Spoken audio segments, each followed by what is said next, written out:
అరణ్యము ఏగినాకనే ఆ అయోధ్యపురి పట్టణముకు వత్వ అని పలుకుతుంటివాన్ని. అవును కదా తమ్ముడా. అన్నయ్య నేను ఒక మాట ఇచ్చుతున్నాను, అడుగుతున్నాను.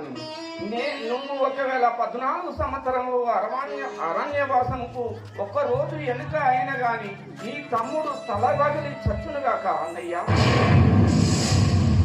తప్పక తమ్ముడా, 14 సంవత్సరాలు ఒక రోజు కూడా నేను ఒక రోజు కూడా వెనుక ముందు కాకుండా తప్పకుండా రాగలను పోయిరాను. అన్నయ్య నీవు అన్విధముగానే ఆ రాజ్యమును సత్యరాజ్యమును పాలించగలిగాను కదా తమ్ముడా.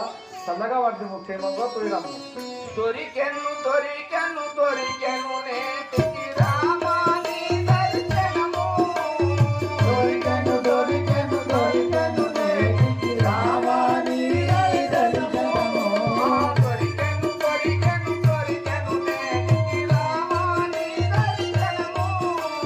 దొరికెను దొరికెను దొరికెను నేటికి రామాని దర్శనము. పసివారము రా పావన చౌరి పాలించురా పాపమి చౌరి. పసివారమురా పావన చౌరి పాలించురా పాపమి చౌరి. పసివారమురా పావన చౌరి పాలించురా పాపమి చౌరి.